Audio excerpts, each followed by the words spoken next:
Very interesting moment in the latest Matt and Shane's Secret podcast, who have been doing an excellent series with Louis C.K. on the American presidents. Now, I was telling you this before. I, as a history buff, am shocked at the level of knowledge that Louis and Shane have on early American history. Oh, really? Honestly, Louis knows more about the early presidents than I do, and I've read quite a bit of early biographies. Like, he was reciting some really deep stuff on like John Quincy Adams and Madison and Martin Van Buren. I don't even know that much about Martin Van Buren. I do this. Van Buren buff over here. I do this for a living. And apparently this man is deeply well-versed in American history, which is kind of amazing. But in the latest example, Louis actually gave a very impassioned kind of analysis as to why shaming people for Donald Trump is both counterintuitive and against a lot of the values that liberals profess to say that they have. So let's take a listen to what he said.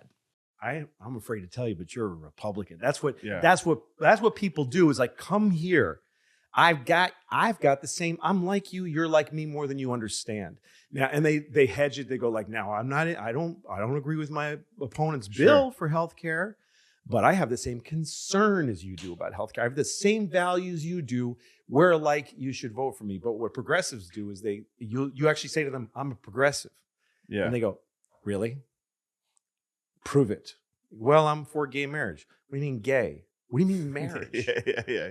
You are a Trump. They like tell other people that they belong to Trump. They give him, they push people away. They pushed everyone to him. Because the goal is not actually to win and to change the country, which is a ugly, difficult, to really change the country is a gray, difficult, boring, bureaucratic, unsatisfying, slow business. And people want to be able to make it happen like this. I can just, and they're not trying to make something happen. They're just trying to feel, they're trying to show what they think and perform what they are and just get it. And they're addicted. It's a sickness. I feel sorry for them. I don't hate people like this. Wow. I mean, that's very profound. I mean, obviously, probably impacted by Louis' own, just like the vitriol that was directed his way. But that's a very good, cogent analysis on why yelling at people and screaming at them is not going to work if one of your goals is to actually transform the country. Well, but he also says the important part, which is that these people's goal isn't actually to change the country or to change anything or to have like a movement or grow their political coalition. It's for their own personal, like, this is something I can do to feel good in this moment and feel like I'm, virtuous and on the right side of history and all of these things, which is, a nice short-term payoff. But if you actually cared about building a winning coalition, it's obviously the polar opposite of what you would actually do. And it's something that drives me absolutely bananas because you have this bizarre instinct among a lot of progressives to basically be extremely judgmental about their fellow ordinary citizens. Yeah. People who may share some values with them, who might be open, who you might be able to bring along if you're willing to approach it in an open spirit, extremely judgmental with them, and then like give a complete pass to the elected officials who actually have power, who are not living up to their end of the deal. So it's the exact opposite of what you should do. You should have a lot of compassion for your fellow citizens. You should have a lot of openness. You should be trying to, to engage and understand their concerns and bring them along. And also, by the way, have some people in your coalition that don't agree with you and that make you uncomfortable on certain issues. Like that's also part of having a winning, powerful coalition.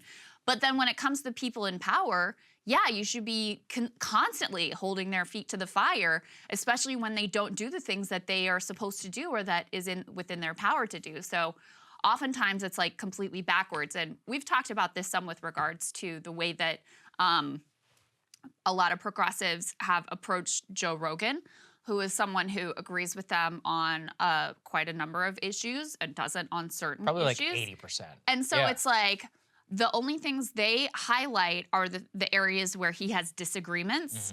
And so they've created this national impression that he's just like this consistently right-wing dude. And meanwhile, the right also, because they are smart enough to want to claim him, they also highlight those areas where he has agreement. And then the places where he is on the left side of the debate, like neither side ever highlights those. So you pointed this out to me, and Kyle and I talked about it on Krystal and Friends.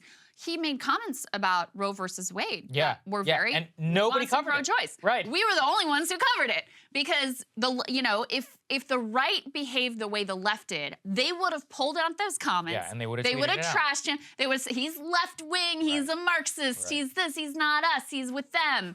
And instead, nobody talks about it because the left is so invested in like pushing people away weirdly for their own like personal virtue signaling, and the right smartly, strategically is like, yeah, we'll claim it. We'll claim the most powerful, the number one podcaster in the entire world. We'll claim him. So whatever you think of Louis C.K., he makes a good point here. That's the bottom line. Exactly. I don't know how you could possibly look against it. And look, I highly recommend. I haven't listened to parts 2 through 4, but I'm going to go and I'm going to listen to all of these because I found Louis' analysis of history like really compelling, and they were both, it's really funny, like the way that him and Shane kind of play off of each other. It's both hilarious, but really informative, both not only on what happened, but kind of like his meta-analyses of the presidency. I guess he had a lot of time to think while he was canceled. I guess. I mean, he's put out 2, Grammy Award. Did he win a Grammy, I think, for his latest thing? Whatever. Look, he's a great comedian, and apparently he's a great historian as well. So it's good to see him. All right. Interesting comments. All right, more for you guys later. Cable news is ripping us apart, dividing the country, making it impossible to function as a society, and making it impossible to know just what is true and what is false.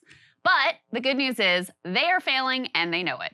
That is why we're building something new, a new mainstream, a healthier one, something more trustworthy, something that we are going to need in one of the most pivotal times in American history. We are building up here for the midterms, for the upcoming presidential election, but we need your help. So if you can help us out by becoming a premium member today at breakingpoints.com, we're trying to change America for the better and the entire world. So what are you waiting for, guys? Go to breakingpoints.com and sign up and help us build a new mainstream.